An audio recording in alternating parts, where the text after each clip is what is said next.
Verde Bio Holdings is a mineral acquisition and management company based in Texas with some acquisition expertise in several of the basins in the U.S. And with me is Scott Cox, who is the CEO, to explain what Verde Bio is all about. So just tell me about the company. What do you do exactly? Well, thanks for having us.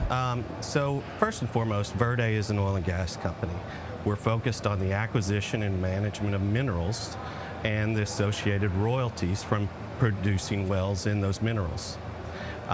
We buy across the United States in various basins, and ultimately the goal is to build a nice portfolio. Yeah, how do you choose or cultivate those acquisitions? So we do it from a number of ways, but ultimately we source all the way down to a grassroots where we utilize the phones and people calling the landowner and saying, hey, would you like to sell your royalties? We see you own this.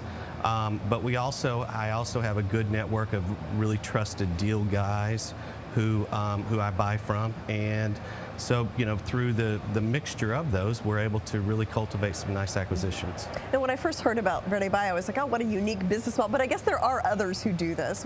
Who's the competition? How do you differ from them? So the main competition are much larger companies, and they have very strict investment thesis where, and because of economies of scale, they won't look at smaller deals.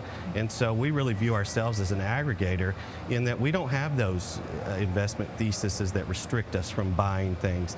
And so we are able to make good opportunistic acquisitions that make sense for the portfolio. Mm-hmm. So describe your business now, an update on your development activity. Of course, we've seen oil and gas explode in price this year. How has that impacted your business? So for one thing, it's increased our revenue. That's the great thing about our business plan, is that we get the benefit of the rise in revenue because of the commodity prices going up. But we have absolutely none expense related to that increase in revenue, which is unique to this business model. But ultimately,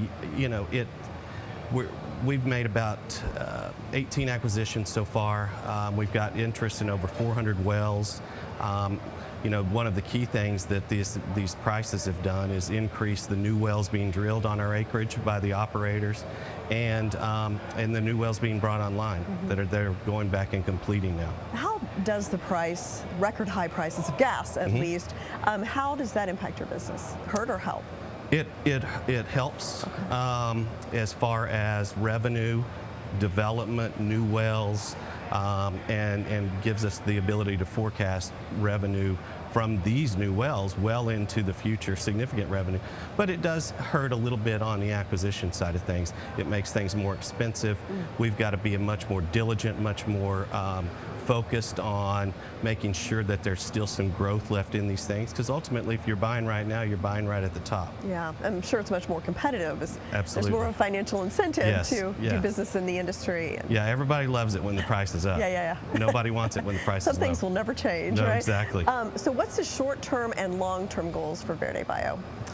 Short-term goals is to continue buying, to continue finding good deals, sourcing good deals, and ultimately managing the portfolio. And if we've got some stale assets, it's moving those out and reinvesting that. Long-term, we want to, again, grow the company. We also continue to look at and explore the idea of, as we've mentioned before, potentially an uplisting to a national exchange. Yeah, I was going to ask about that. So that's a plan. I know you're focused on marketing right now as well, and that's an important part of growing a business. So explain that part of the strategy. So we're really pushing right now to get the story out. This is, like you said, this is really a subsector of the oil and gas markets that most people don't know about, and that it's a very low-risk way to play in the oil and gas markets and get the benefit of these higher prices. And so that's the key right now, is with IR, PR, marketing, and our budgets that are going into that, which are significant, but we really need to get the story out and let people understand that we're a good play. Okay, Scott, thank you so much. Thank you very much.